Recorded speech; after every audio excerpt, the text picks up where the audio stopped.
Update of the Bambu printer situation to give you an idea. Like, I'm a nomad. I travel around in a home-built camper, and I started keeping a printer because it actually is great for little projects to do with electronics and things that you need on the road. Like, I printed a diff breather and that I was missing. So anyway, back to the printer. I had to let it go for a couple of days, so I didn't really get back to support because I was really fucking frustrated, to be honest with you. I was on, like, I spent 4 hours, 2 nights. I was up to 4 o'clock trying to get it solved, and I thought it was a simple laser printer, 3D printer, but it's not. It's a lot more complicated than I thought. Support gave me a real nice email, and they actually watched my videos, so I will say that that's something that's beyond. I thought they wouldn't even bother. So they said a few things on their responses that now I think I know what the problem is. You see, during one of the late night sessions, I forgot to put my build plate on. I turned it on, and the friggin' thing started a process, and it went down, and the Z-axis was off, and it drugged my plate. Okay, so it went down, and I put this mark in there, and that thing's like probably, a quarter of a millimeter. And then it went along the edge here, and it drug all the edge of it. So then I said, oh, well, this is probably just covering. So then I just, scuffed it off and made it smooth again, okay? I said, because, they thinking it was not that important, I just used the build plate.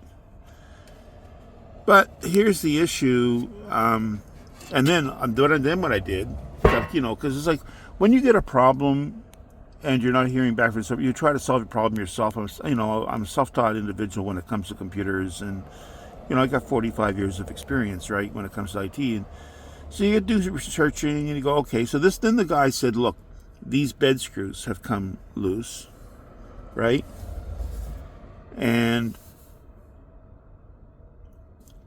these bed screws came loose in one case. So he says, why don't you just tighten them up and back them off? So now I don't know if I have the right tension on those. And additionally, if you check the instructions on the printer, I think what happened is I might have tightened these screws instead of the screws under here, because you see, if you're an older guy, those screws are not really that easy to see. I know it sounds simple. I went and put a flashlight up in there, but I didn't know there was screws under the bed. And people think that this little tiny friggin' piece of paper they give you is, is very clear. It's not. What they do is they show you, the two juts. They show you a jut here. On the paper, you can tell that the wire's coming out of one jut.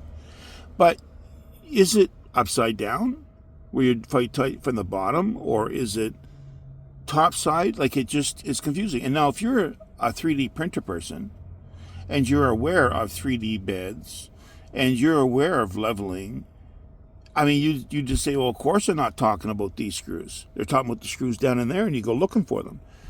But so I had to go through and start all over in the bed leveling here. Okay, so I had to go through, I tightened these up, I backed them off, like some people were saying they'll go in between half a turn and a turn and a half. And then I went to ChatGPT, checked it, I had to do research, and this is okay. Well, some people are leaving these two screws 1/4 turn loose. This one here stays tight. This one here stays tight. It's all over the fucking place, right? So anyway, I tried to put it back the best I could. So then I thought, well, if it's bad, I'll get a replacement, because apparently you can do that for the first 30 days. And then this is actually probably before the bed thing happened.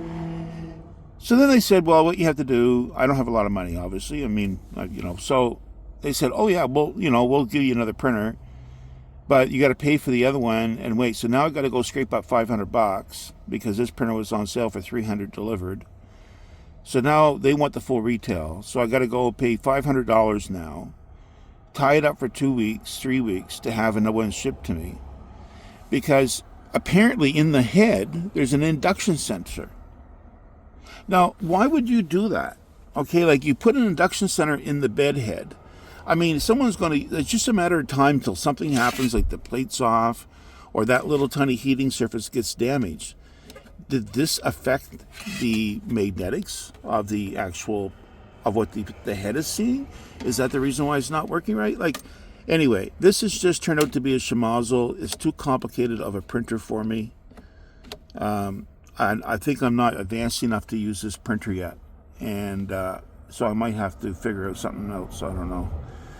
So I just let it go. It was getting frustrating, and that's the way I always deal with things. If I get a program that I'm working on, or I'm having a problem I can't solve, I walk away for a while. So I walked away. So I'm going to see if I can get this solved this week. But they said that they would send me a head or something. I don't think it's the head. It could have got damaged when it did that drag thing down there, maybe. I don't know. But I'm thinking now what it is, now that I know that this has induction, I'm thinking that somehow the induction, this scratch is right on that homing. So therefore, I bet you that induction's fucked up on the plate, is what I'm thinking. Anyway, lesson learned. The most I lost is $300, but it's just been like a fucking situation, to be honest with you. I'm not sure I'd buy another one of these things.